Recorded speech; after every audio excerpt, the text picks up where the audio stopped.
from Oak Ridge, Tennessee. Your source for the Department of Energy's environmental cleanup news. Energycast starts now. Hi everyone, I'm Summer Dash. Happy New Year. Welcome to your January 2023 episode of Energycast. Yes, it is 2023. If you keep writing 2022 whenever you have to fill out the date, I got your back. It is 2023. Let's go ahead and get started with some Energy Bites. Simply put, this is one of the most impressive scientific feats of the 21st century. We are breaking down a major breakthrough, fusion ignition, achieved in an American lab. Find out how it works and what it means for the future of national security and clean power. Well, these are a very exciting part of the job because you actually get to see the tangible effects of the work that you're doing. The biology complex is gone, but that spot won't stay empty long. We're going to show you what's next and explain the importance of the new facility to be built at Y12. My wife also works night shift, so a rainy call-in definitely takes a little bit of planning. I have to rely on my mother and my mother-in-law. Never know when I might have to call them and say, hey, can you keep my little girl? The Water Warriors. It's rainy season. That means it is their time to shine. Holidays, late nights, and in severe weather scenarios, the Water Warriors make sure our community is safe through any storm. We are taking you behind the scenes for a look at how these employees handle all that rainfall at EM's disposal areas.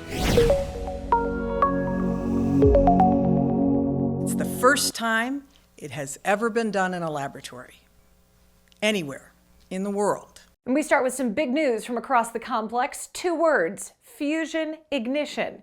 You may have heard the buzz about this. Over on the West Coast at the Lawrence Livermore National Lab in California, researchers were able to produce more energy from fusion reactions than the energy used to start them. So, this is the actual laser used to make it happen. It's considered a historic breakthrough, decades in the making. It's going to pave the way for advancements in national defense and clean power. So, how does it work? Let's see.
The achievement is being called a game changer for efforts to achieve the administration's goal of a net zero carbon economy.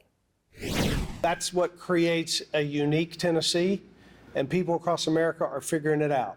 And they're coming here, they're moving their companies here, and that's a good thing for the people that live here. So, what's important enough to bring the governor to town? A chance to honor those working in our industry who made 2022 a successful year for the region. This right here is Governor Bill Lee speaking at the East Tennessee Economic Council annual meeting and awards ceremony. It was great. We were very excited to have the governor there, and that brought a lot of great folks out to just hear more about what's happening in Oak Ridge and the impact that the environmental management program is having on the economics. That event was held in December. The Muddy Boot Award winner is always announced during that breakfast as well, by the way. We're going to introduce you to the man who earned that honor in just a few minutes. we have a big-time project milestone to report. The biology complex is officially gone. The 1940s era buildings were once used for genetic research. Now, a new building will be constructed in that very spot. It's important to honor the past while we celebrate the future. So before we head out and look at plans for the site, let's take a look back at the work accomplished there.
And we are always building on the discoveries, research, and land that make up our noteworthy past. Next up, the lithium processing facility will be built on those grounds. Here's a rendering right here of what that building is going to look like in the future. Now, we had a chance to talk to several leaders about the plans as they gathered to celebrate this milestone.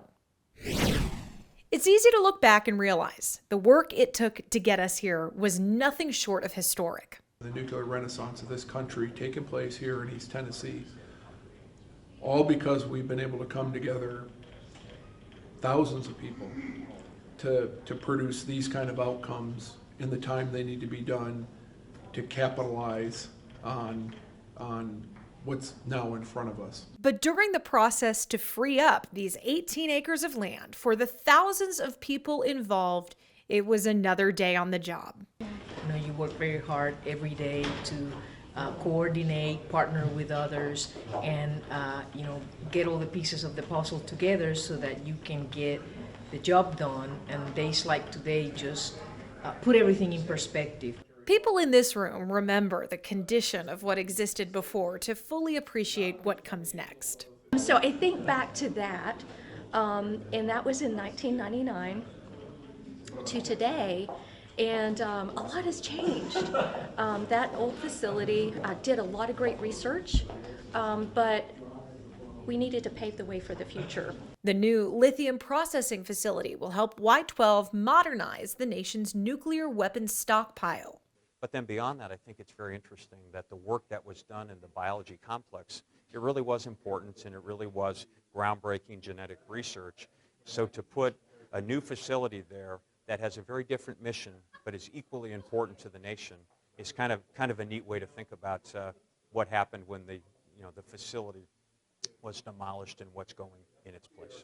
The new facility will allow for production of a needed material that helps maintain our nuclear deterrent. This milestone is another example of the ongoing transformation happening all across the Oak Ridge Reservation. I'd say if you look around the Y-12 complex, you can, or really East Tennessee, we don't have a lot of flat land, and the valley here has some space restrictions. So if we're going to continue to invest in Y-12 and support this mission, we're going to need to remove some facilities so we have room for newer facilities. Though the buildings come down, the past remains the strong foundation on which the future here is built. All right, now really interesting side story to all of this. When the workers went in to get the biology complex ready for demolition, They ran into 5 secret rooms that no one knew about. Inside, they found mice in jars, tanks, and pipes, all sorts of things. What's incredible is that these employees were able to navigate a hidden hazard and managed to complete the project nonetheless. The president of UCOR says these surprise rooms are still joked about to this day, but are truly a testament to the attitude and work ethic of these employees. Our workforce got a bit of a kick out of it because it was a bit of a running joke of, in our morning meetings, okay, well, we found, room number 3, that must be the last one, there can't be more than that. And we actually found one on the 5th room was on the exterior of the building. So it didn't have any access, and it never had access to the interior of the building. It must have been access from the exterior, and then they built an exterior wall over it. And so when we were taking the building down, all of a sudden, actually I was standing there just as part of visiting the crews, and it was, hey, there's the 5th room. This is the first of many transformations the EM team has planned for Y-12. Crews recently demolished the former Criticality Experiment Lab. Right now, workers are deactivating several former Manhattan Project-era uranium enrichment facilities as well. We will, of course, keep you updated on all of those projects right here on Energycast. EM closed out 2022 by releasing its Year in Review. This document comes out annually. It spotlights accomplishments from all of the major cleanup sites from across the country. That, of course, includes Oak Ridge. It also includes sites in Idaho, Kentucky, New Mexico, New York, Ohio, and Washington. Top EM leader Ike White released this statement with the Year in Review. It says in part, "I am proud of all the work done this year across EM to begin clearing the decks of some of the last long-standing challenges facing the program. The progress realized in 2022 sets EM up well for even greater success in the future as cleanup progress sets the stage for stewardship, restoration, and enduring economic growth." You can look at that full document for yourself online right now. Just go ahead and aim your phone camera at the little box on your screen. It'll take you right over to that website.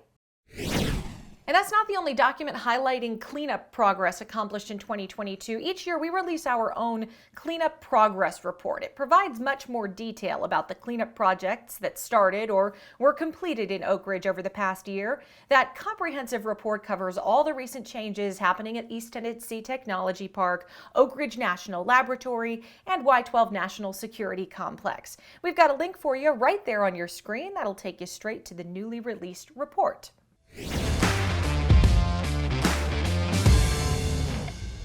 An East Tennessee small business is getting some big-time recognition. The U.S. Chamber of Commerce recently named Carbon Rivers as the Small Business of the Year. You may remember we spotlighted that local sustainable materials company in one of our earlier newscasts. They're making plans to relocate from Knoxville to land EM is transferring for redevelopment at the East Tennessee Technology Park. The U.S. Chamber of Commerce released this statement in part saying, "The Dream Big Small Business of the Year Award recognizes a small business that is making a meaningful contribution to the economy and job creation and embodies the spirit of innovation, entrepreneurship, and individual initiative." Now, in the last year, the company brought multiple pioneering initiatives to the market. One of the most notable is a process that recycles materials from wind turbines and allows it to be reused for new ones. It's pretty cool. Carbon Rivers was named the winner out of nearly 3,000 applications nationwide. Each year, East Tennessee Economic Council honors a local leader with the Muddy Boot Award. This year's winner has spent his career making sure students have opportunities and companies in the region remain strong and staffed. We're going to hear from him in just a few minutes. 40-minute drive back to the house during the middle of storms. What happens when it rains at an environmental cleanup site? With landfills, nuclear waste, and major demolition projects, addressing water is a top priority. Up next, we're giving our viewers a first ever look at how it's done. Meet the water warriors behind the soggy situation.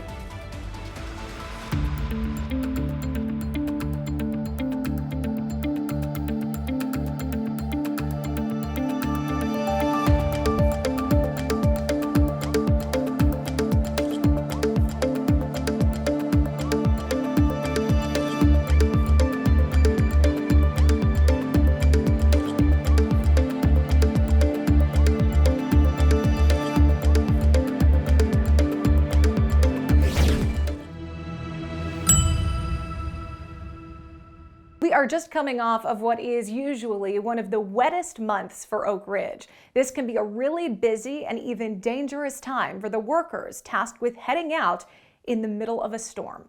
They're called the water warriors. Their job is to make sure runoff at EM disposal sites is safe and doesn't contaminate our waterways. We're about to give you a rare look behind the scenes at how this is done. But first, to get an idea of just what these water warriors are facing, let's go ahead and get a look at rainfall trends in East Tennessee. For this, I called up my good friend and former co-anchor, Alina Lee. She is a broadcast meteorologist with a decade of experience forecasting major weather events from hurricanes to tornadoes all across the U.S. Alina, thank you so much for joining me. Thank you for doing this. It is so good to see you. Taking a look at our region here, how often do our areas see significant rain events? And by the numbers, what do they look like? Hi, Summer. It is so good to see you, and I'm happy to help you, of course, any way I can, especially when it comes to talking about the weather. Now, you mentioned significant rainfall events. Well, Knoxville or East Tennessee, Oak Ridge in particular, can see several inches of rain per month. But there are a couple of months out of the entire year that see the most rainfall, and those months would be February, July, and December. And just even between February and July, you still pick up a lot of rain, between 4 and 5 inches on average during the spring and early summer months. But when we talk about just last year alone, just December for Oak Ridge, picked up 7.2 inches of rain, when normally you would get 5.36 inches for the entire month of December. So yes, that's quite a bit of rain. Not a record-breaking month, but definitely above normal. And that was coming in out of a little bit of a drought that you guys saw in the fall months, where you guys don't typically see a lot of rain, but those fall months still matter. And that definitely helped out the drought when you got this rain in December. And I know another significant event that happened was in July. Again, that's one of those top 3 wettest months out of the entire year for Oak Ridge, where there was at least 6 or 7 inches reported of rain in a 2-day period between the 20th and 21st, I believe. It just really depends, but those are typically when you can see some of the most significant rainfall events in the Oak Ridge area. Oh, thank you so much, my friend. It was so nice to see you. And our viewers never thought that they would see us on air together again when our careers took us different places. Not possible. We will take any excuse to work together. All right, now, all that rain Alina mentioned brings a potential hazard to the Oak Ridge Reservation, one the water warriors commit their careers and often personal lives to manage. With landfills, nuclear waste, and major demolition projects, addressing water is a top priority. Here's how it's done.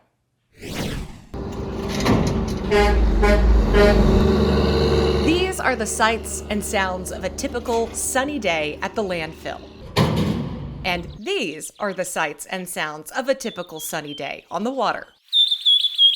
Two sides of Oak Ridge, Tennessee, but this has a lot to do with that. I would say it's lifestyle. A typical day around here can change in a drop. Landfill system. Check out this map. You can see the landfill right there. We have a catchment in our Cell 6 area.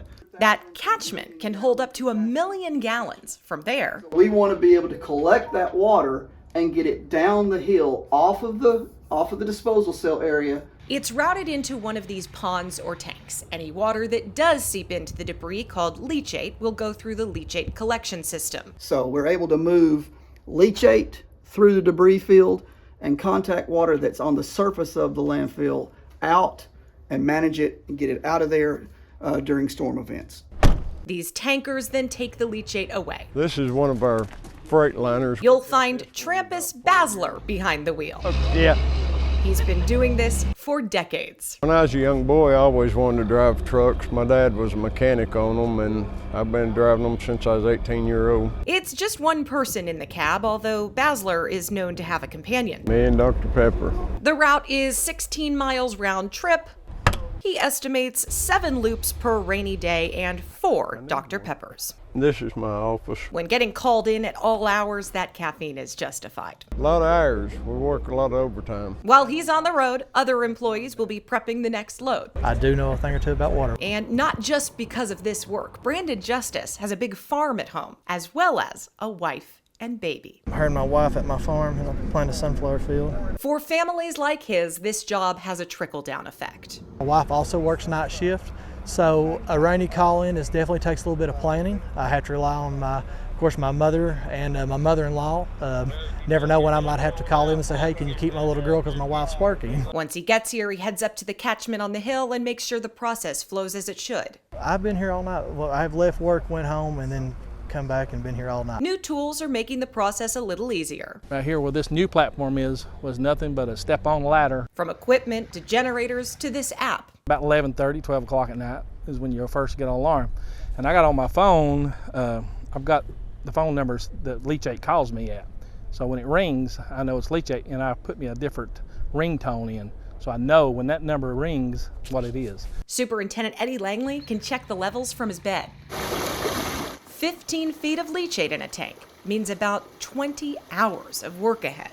40-minute drive back out to the house during the middle of storm.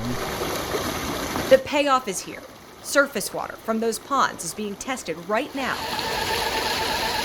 If it passes the quality check, it's sent out into Bear Creek. Which helps the natural state of the creek. It takes sacrifice, dedication, and a whole lot of soda.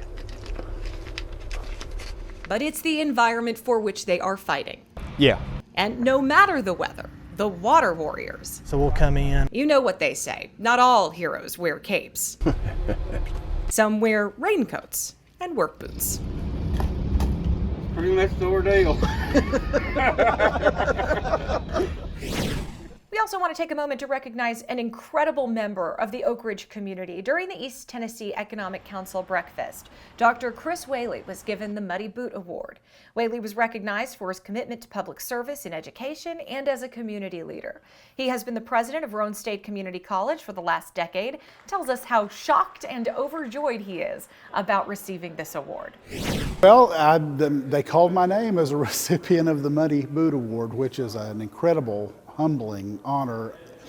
As I think I said, I meant to say, I don't know what I said up there at the podium, but what I wanted to say is that you go in there and you look at all those names of all the folks who are recipients previously of that award, and I still don't put myself in their company, but to even be considered as someone that's deserving of that same award, that's just almost takes your breath away. Retired Deputy Governor Jim Henry presented the award. Congratulations, Dr. Whaley, and thank you so much for all your hard work. As we kick off the new year, we are taking a look ahead at the major projects and goals we have set for 2023. We're going to show you what to expect in just a few minutes. Plus, making sure employees across the Oak Ridge Reservation are safe and healthy is really important. It's also a major undertaking. We're going to show you the latest resource available to keep our crews well.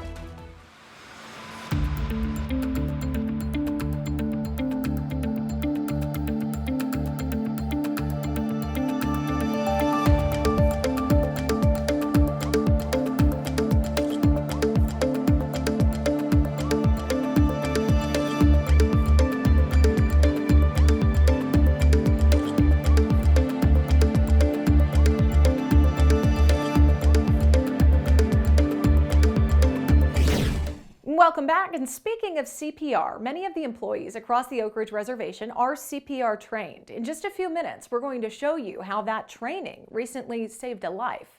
But first, that kind of training isn't the only medical resource available to people who work around here. EM's largest contractor, United Cleanup Oak Ridge, or UCOR, employs about 2,000 people. With a workforce that size, there are needs you may not even realize, like a medical facility. Especially with the kind of work being done, it's really important to have health and safety resources for the staff.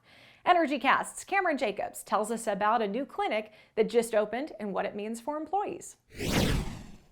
Though medical services have been offered to employees in the past, a new building now sits on the Oak Ridge Reservation just for them. It's meant a lot to myself and our staff to see the support that we have from our management. Not only for the clinic itself, but also most importantly for our workforce, so that we can provide the services that they need to stay healthy and safe. The new facility is providing benefits to both employees and clinic workers. It has 4 exam rooms. The old location only had 3. One of those rooms has a negative airflow ventilation system. It is a precaution specifically designed to protect the medical team here when treating patients with airborne illnesses like COVID-19. It allows us to do some of the things that we need to do, but also do it safely in the context of infectious disease transmission and so forth too. So this is somewhat of a game changer for health services. With a new building also comes new capabilities. X-rays can be performed on site, and especially a helpful tool when caring for patients who often face dangerous work. Oh, it's huge. It'll be really nice if there's injuries or just for their annual chest x-rays. They won't have to go off site to obtain them, and they can get it right here all at one stop. The new clinic is helping provide top care to employees who are keeping Oak Ridge safe. In Oak Ridge, this is Cameron Jacobs, Energycast.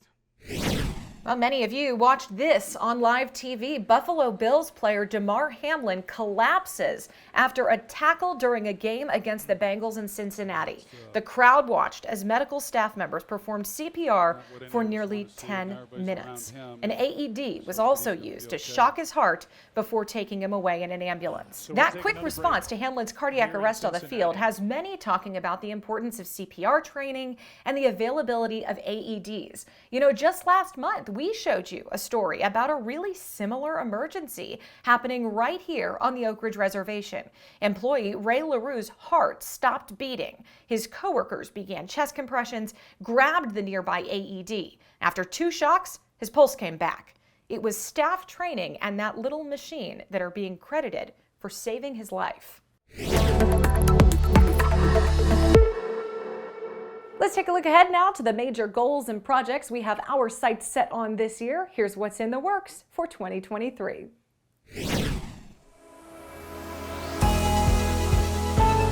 Our busy year kicks off with EM set to transfer more land at the East Tennessee Technology Park. EM's goal at ETTP is to complete cleanup and transfer land back to the community. That land will be reused for economic development, conservation areas, and sharing history. EM has already made significant progress toward that vision. It has transferred 1,300 acres, with hundreds more planned in 2023. These transfers eliminate the cost of government oversight and create new opportunities for the region. ETTP will also have a new addition soon. This spring, the Army Corps of Engineers and EM expect to have a contractor in place to build the K-25 viewing platform. That facility will be next to the existing K-25 History Center. We'll share more about the world-changing history that happened at ETTP during the Manhattan Project and Cold War.